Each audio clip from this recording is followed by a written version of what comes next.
So I'm playing with this new program called Rebelle Artwork, and it's by a company called Escape Motion, and version 1.5 just came out today, and they have a lot of cool improvements on it, but um, I just want to talk really briefly about the color blending, because I really like the way it's handled here. First of all, there's this watercolor stuff, and I'm not really going to get much into it, although that is one of their major claims to fame is the quality of the way they handle watercolor. They have this sort of diffusion fluid model that's really cool, and you can do things like make the canvas wet before you apply it, and then it actually diffuses differently, and there's a lot of color interaction stuff, which is really cool. But what I really like is the acrylic, and that's this brush here. Now, if we lay down some acrylic, oh, by the way, I have a window open here, which is a really nice way that I like to have a reference photo in view. I'm running a program called Irfan View, IRFAN View. It's pretty well known. It's been around for a long time. I think it's free without cost, and there's an option called always on top. And if you set it up like that, then you can have this other window running with this other software, and you can shrink it down, and if you want to make it smaller. And it's quite a nice way to have just a piece of reference material visible. So if you have the acrylic, and you can control the degree to which it has this sort of rendered impasto look. One of the things that you can do with it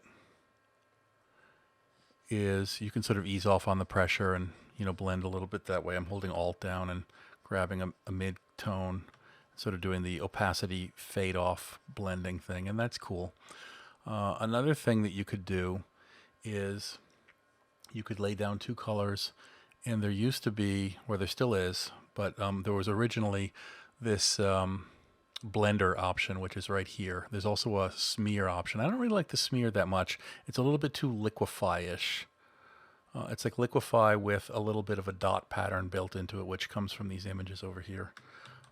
It's okay, but I liked the blend better. But the problem that I had with the blend was that what the blend does is it gives you the average. It gives you the average of whatever the colors were that it's sitting on top of. So if you have a long area of one color and a long area of another color, and you come at it with this blender, then what happens is, as it starts to cross over, you see that it's pushing pink into the purple. That's cool, but it's developing purple on the trailing edge of the blender side, and it's already got a trail of purple. Even so you might think, well, how did I get purple on this side of the line? I only pushed in this direction. And so that's one of the kind of somewhat disconcerting things about this blender. But if you use it crossways or parallel actually to the blend line, you can use it to soften lines like this. Then it's actually pretty cool. You can soften the blend there and pick it up there as well. You can use it to whatever degree you want. So if you use it in that direction, it's pretty cool. But the thing that I like best that is prompting this video was this new brush version that they put out just today. So they have these 4 brushes down here. One is a permanent brush, never runs out. The other is a brush that runs out eventually, depending on how much you load it. The other is a so-called dirty brush, which ends up with the last color that you pushed it through. And then there's this thing called the clean brush. And the clean brush is cool because if you brush it on the background, it does nothing. But when you brush it on color that already exists, it picks up that color. So it, to me, works really well as a kind of a blender. It's a behavior that I really like, and I'm always kind of looking for this behavior in other programs or trying to figure out how to get it through various options in Painter or whatever else it might be.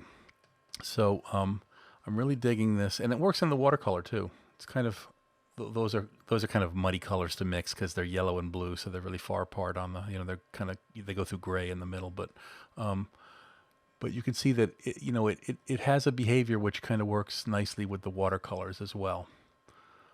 And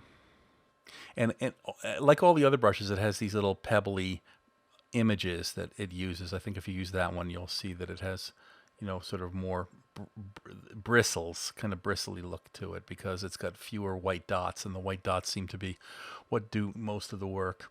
I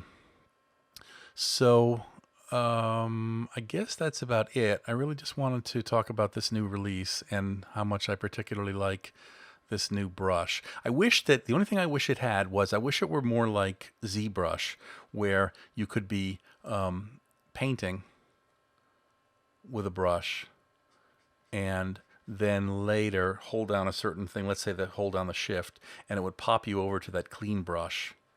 And then you could kind of do that as long as you're holding the shift down, and then you could release the shift and it would put you back in the regular brush again, because that way you can paint and then you can clean brush blend a little bit and then you can paint some more. And I don't think there's a fast way of doing that right now, because I don't think there are even hotkeys that address these four particular things at the moment. But I'm really liking this Rebelle software, and I'm gonna try to do more work in it because I think that it's very impressive.